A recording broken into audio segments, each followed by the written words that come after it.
Você está no canal Eu Estudo a Lição com o pastor Samuel Camilo. Hoje é domingo, dia 13 de março de 2022.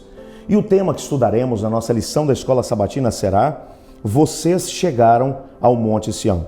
O texto que serve como base para o nosso estudo de hoje encontra-se em Hebreus capítulo 12, versos 22 a 24, que diz assim: Mas tendes chegado ao Monte Sião e à cidade do Deus vivo, a Jerusalém celestial, e a incontáveis hostes de anjos, e a universal assembleia, e a igreja dos primogênitos arrolados nos céus, e ao Deus, o juiz de todos, e aos espíritos dos justos aperfeiçoados, e a Jesus, o mediador na nova aliança, e ao sangue da aspersão que fala coisas superiores ao que fala ao próprio Abel.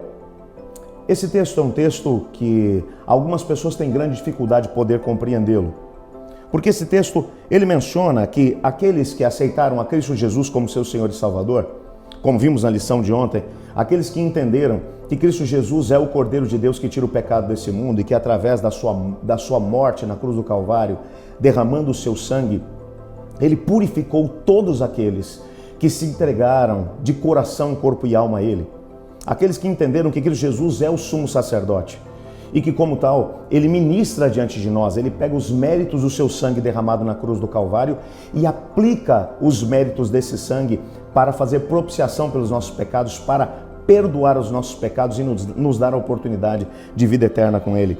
Não apenas isso, que ele, como juiz, ele decide todos os casos, analisando quantos dos seus irmãos e irmãs aceitaram a proposta que ele fez e permitiram que os méritos do seu sangue os salvasse através da graça maravilhosa de Deus. Aqueles que tomaram a decisão de fazer parte do reino de Deus. Cristo Jesus está fazendo exatamente tudo isso. Mas o que o autor da carta aos Hebreus está dizendo aqui nesse texto é que nós já chegamos ao Monte Sião, que nós participamos de uma grande festa. Ele vai dizer, nós estamos na cidade do Deus vivo, a Jerusalém celestial, a presença de milhares de anjos, chegamos à Assembleia Festiva. Como é que nós podemos já ter chegado nisso tudo se continuamos ainda nesse mundo de dor, sofrimento e morte? Como isso pode ser uma realidade para a nossa vida? Pense, por exemplo, naqueles que foram os indivíduos que receberam primeiramente essa mensagem, que receberam essa carta, os destinatários originais. Como temos visto durante esse trimestre, indivíduos judeus que haviam aceitado a mensagem de Cristo Jesus, que haviam tomado a decisão de ter Cristo como seu Salvador e Senhor, e que apesar disso estavam sofrendo perseguições. Alguns deles haviam perdido seus bens, outros haviam inclusive sido presos, outros inclusive até martirizados por causa do nome de Cristo Jesus. E agora, através da mensagem aqui nessa carta, o que está sendo dito é que essas pessoas já chegaram ao Monte Sião, já chegaram à presença dos anjos, já chegaram à festividade. Como assim? O que ele está aqui mencionando é que quando tomamos a decisão de aceitar Jesus como nosso Senhor e Salvador, nós entramos no reino de Deus. Aquilo que Cristo Jesus mencionou no seu Sermão da Montanha, que é mencionado lá em Mateus capítulo 5, especificamente no versículo 37, ele vai dizer: busque em primeiro lugar o reino do céu e a sua justiça, e todas as outras coisas serão acrescentadas. Nesse texto, o Senhor Jesus está dizendo que todo aquele que coloca como prioridade na sua vida o reino de Deus, o Senhor Deus vai suprir as suas necessidades, o Senhor Deus vai cuidar deles enquanto estão aqui nessa terra. Mas não é apenas isso. A informação que está sendo dada aqui pelo autor da carta aos Hebreus está fazendo referência à ascensão de Cristo Jesus ao céu. Quando você vai, por exemplo, ao Evangelho de João, e você vai ler aquilo que João escreveu sobre o discurso que Cristo Jesus fez na quinta-feira à noite, antes que ele fosse preso, ele mencionou: olha, eu preciso subir ao Pai. Eu não estarei com vocês mais muito tempo. No capítulo 13, especificamente, o Pedro vai dizer: não, Senhor, o Senhor não vai para lugar nenhum. Eu larguei tudo para poder te seguir, o Senhor vai embora agora? Não, Senhor. E Jesus diz: Pedro, você não pode me seguir agora. E ele diz: não, todos eles podem te abandonar, mas eu nunca te abandonarei. E Jesus vai olhar para ele e vai dizer: bom, antes que o galo cante 3 vezes, você vai me negar. E eu tenho mais para poder dizer: eu, na verdade, vou morrer. Por isso vocês não podem me acompanhar agora. Daí vem o capítulo 14, onde ele vai dizer: não se turbe o vosso coração. Vocês creem em Deus, creem também em mim. Na casa de meu pai há muitas moradas, e se assim não for, eu teria dito: eu vou preparar um lugar, e quando eu for e preparar o lugar, virei outra vez. e vos receberei para mim mesmo, para que onde eu estou estejais vós também. Na sequência, ele vai explicar por que é que ele deveria ir. Ele diz: se eu não for, o Consolador não virá. Mas se eu for para junto do Pai, então enviarei o Consolador. Ele vai estar convosco todos os dias. Ele está convosco, mas ele estará em vós. Era a promessa daquilo que aconteceria a partir do dia do Pentecostes. O Espírito de Deus, como representante de Cristo, dirigindo a sua igreja, dirigindo os membros da igreja, dirigindo a liderança da igreja. Era isso que Jesus Cristo estava ali mencionando. O que vai acontecer especificamente depois da ascensão de Jesus, e quando você vai ler especificamente Atos capítulo 1, você percebe que Jesus estava conversando com os discípulos num monte, quando ele começou a ser elevado para os céus.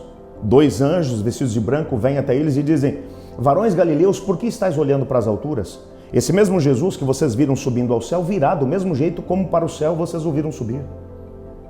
E quando você vai entender o que aconteceu depois dessa ascensão, lá em Efésios, no capítulo 2, Paulo também fala sobre isso.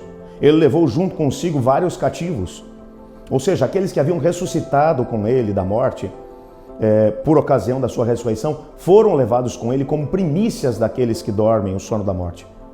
Por que é que eles foram levados por Cristo Jesus para o céu?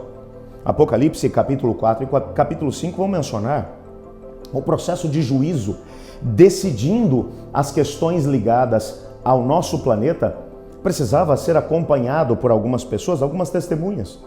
Então são apresentados ali os 24 anciãos, sentados em tronos em volta do trono principal, no qual está sentado o ancião de dias. Ao seu lado, ninguém menos do que o Cordeiro de Deus, aquele que foi morto.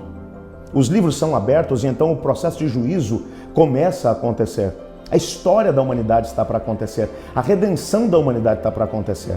E esse processo legal, esse processo que tem que acontecer num primeiro momento, para tirar qualquer dúvida que possa eventualmente estar na mente dos seres criados por Deus, dos anjos, bem como dos mundos não caídos, está acontecendo antes do retorno de Cristo Jesus, que é o que vai definir quem estará com ele no céu, no reino restaurado ou não. Mas quando Cristo Jesus sobe diante do Pai, ele está representando a família humana. Então, de certa forma, o que o autor da carta aos Hebreus está dizendo é que quando Cristo Jesus foi recebido no céu e foi recebido pelos milhares e milhares de anjos, cantando, entoando louvores ao seu nome, o que ele está dizendo é que junto com Cristo Jesus, todos aqueles que o aceitaram como Senhor e Salvador e que fazem parte do seu reino, também estavam sendo recebidos pela corte celestial. E da mesma maneira como Cristo Jesus foi recebido em festa, aqueles que por ocasião do retorno de Jesus tiverem permanecido no reino de Deus, também serão recebidos com festa. Quando você vai ler, por exemplo, 1 Tessalonicenses no capítulo 4, a partir do versículo 16, o apóstolo Paulo ele vai mencionar que será ouvida a voz do arcanjo, a trombeta de Deus vai ressoar, os que morreram em Cristo ressuscitarão primeiro, depois nós os vivos, os que ficarmos, seremos transformados no momento, num abrir e fechar de olhos, e então subiremos juntamente com aqueles que foram ressuscitados para o céu, e estaremos para o grande encontro do Senhor nos ares, e assim estaremos para sempre com o Senhor. Você imagina esse momento, a celebração que acontecerá nessa nuvem, quando os salvos de todas as épocas reencontram aqueles que haviam sido roubados deles por ocasião da morte. E agora encontram-se com os santos anjos, encontram-se com o próprio Cristo Jesus, com Deus o Pai. Que celebração será essa? Essa celebração será o coroar daquilo que aconteceu com a ascensão de Cristo ao céu. Com a ascensão dele ao céu, em Cristo Jesus, uma vez que ele é o nosso representante, todos nós fomos recebidos pela família celestial. O que significa que no momento em que Cristo Jesus se torna o nosso Senhor e Salvador, nós passamos a fazer parte dessa família celestial, assim como Cristo Jesus o faz. Que grande esperança é essa! Nessa perspectiva, nós podemos dizer: vocês chegaram ao Monte Sião. Se Cristo Jesus é seu Senhor e Salvador, se Ele é o seu sumo sacerdote, se Ele é o seu juiz, se Ele é o seu Rei dos reis e Senhor dos senhores, então nós estamos representados por Ele já nas cortes celestiais.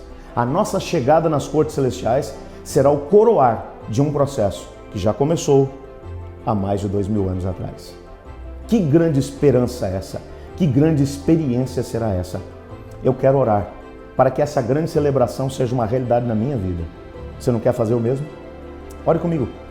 Obrigado, Pai, por Tua palavra e porque nela descobrimos que Cristo Jesus é o nosso representante junto do Senhor.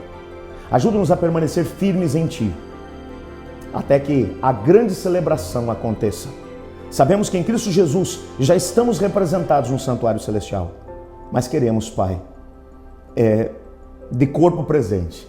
Queremos estar junto com o Senhor. Portanto, te pedimos que nos ajude hoje a fazermos parte do Teu reino. Pois é em nome de Jesus que oramos. Amém. Eu estudo a lição. E você?